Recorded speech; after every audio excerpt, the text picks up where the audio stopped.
have with my bare toes. In fact, Laszlo, I could easily chop this desk in 2 half desks. This desk is made of 2-inch thick composite wood pulp and has a mahogany veneer finish. It has 3 drawers, and knowing this station, it cost $100. In his own words, Reed Tucker is about to smash it into 2 half desks. Take it away, Reed. Ladies and gentlemen, I already visualized the desk in 2 half desks, and now I shall make it so. Dragon stance. Hey-ya! Oh! Ow! Oh, Laszlo, I think I hurt my hand, and my pinky's all bent the wrong way. Listen, Karate Kid, the desk is still in one piece. Thanks for coming on the show. Okay, Laszlo, mockery will get you nowhere. I think I'm gonna hit you now. Oh, I bruise easily. Don't throw any tofus or bean curds at me. Okay, very funny, Laszlo. It's easy to make fun of me, but it's all the fault of the feng shui in here. It's downright disgraceful. Yes, it makes you talk like this. Okay, the listener lines are open. This is Chatterbox. You're on the air. Hey, Laszlo. That last guy was a lunatic. Where'd you dig him up from? The state loony bin? And that wacko you had going on about killer bees? What a moron. I mean, just read a newspaper. Killer bees, the evils of artificial sweeteners in soda pop, Roswell. It's all part of the government's propaganda plan. I might as well wear a satellite dish so they can beam their propaganda right into my brain. Come on. Do you honestly believe the NSA's echelon system isn't already reading your emails and recording your phone conversations? It's all designed to frighten us so we don't complain about our rights being taken away in the name of fighting whatever boogeyman they come up with today. Well, I mean, you realize that the government listens to this station, and if they weren't paying particular attention to you before, they're probably going to be following you now. Oh, yeah. Hey, look, they already got me once, but never again. Do you have anything else to say? Yeah.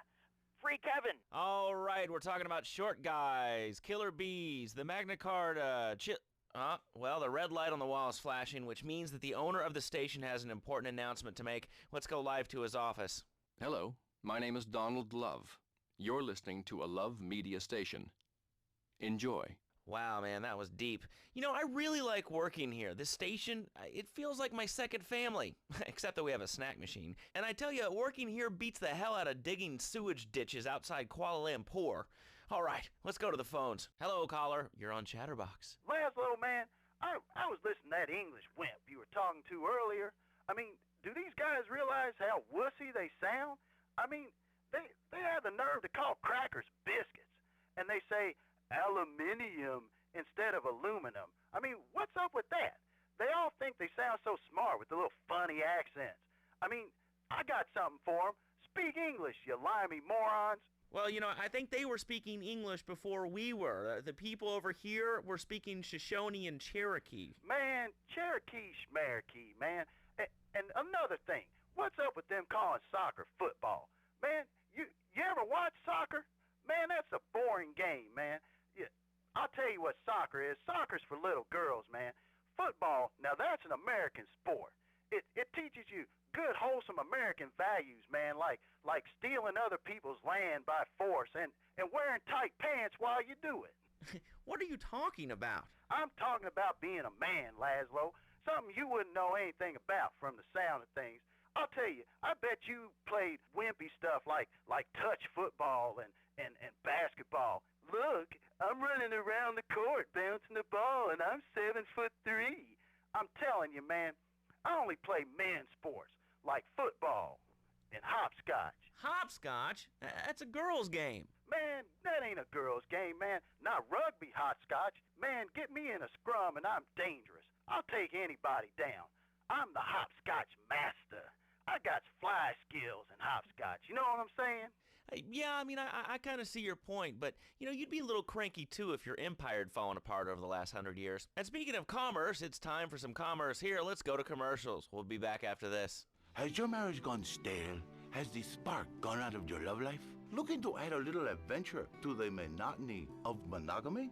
Hello, I am Fernando Martinez, founder of Fernando's New Beginnings, a revolutionary new way of saving your marriage. We understand how 2 kids and a mortgage can take the passion out of your life.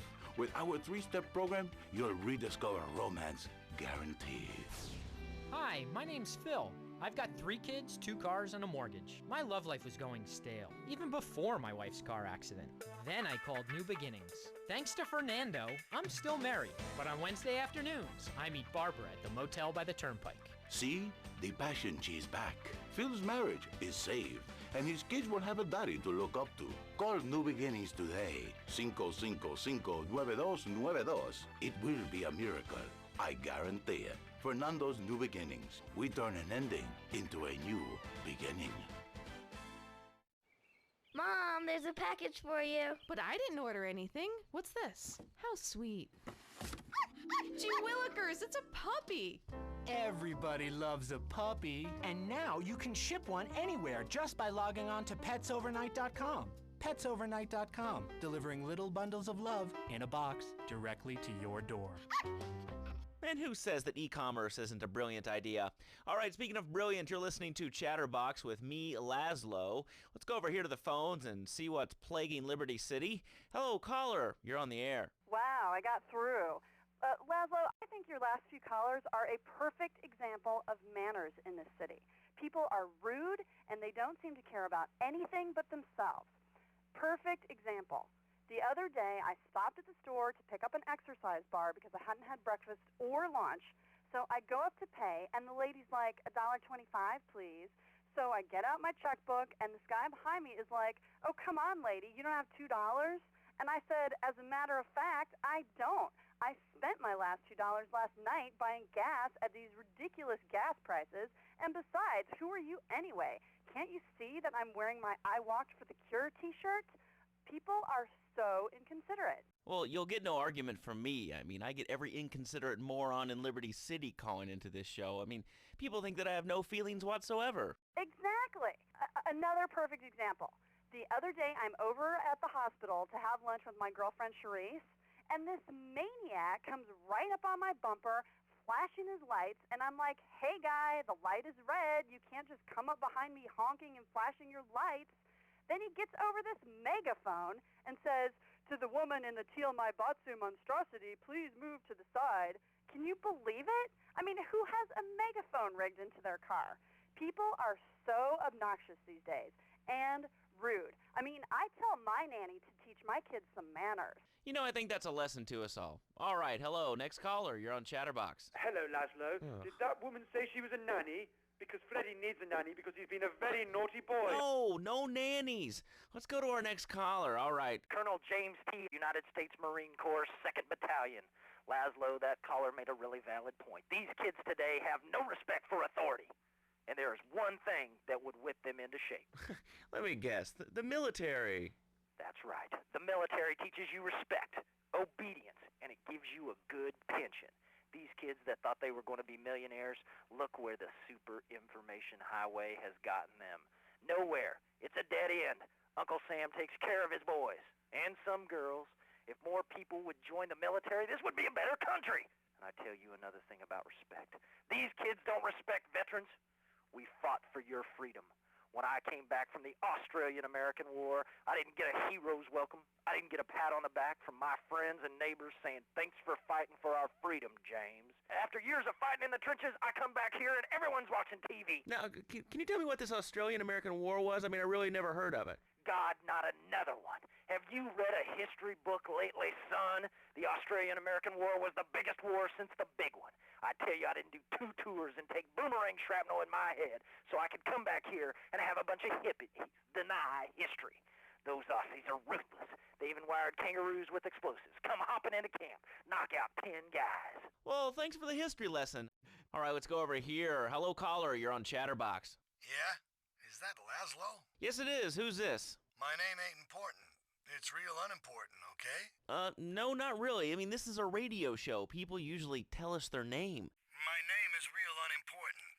And you want to keep being a wise guy, you'll find out just how unimportant. Like, unimportant, I just got shot in the head, unimportant. Do I make myself clear? Yes. Why are you calling in today? Because I need some advice. And I ain't doing any of that shrink shit.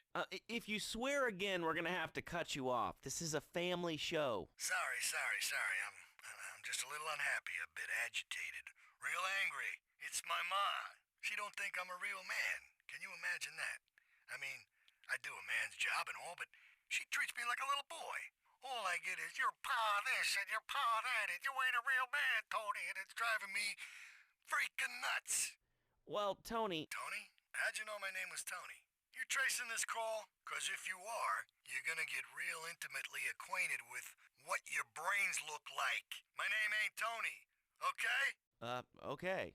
But my mom, she keeps going, Tony, Tony, be a real man. Stand up for yourself. Don't take no shit. But all I do is to be a good son. And I want her to show that she cares for me.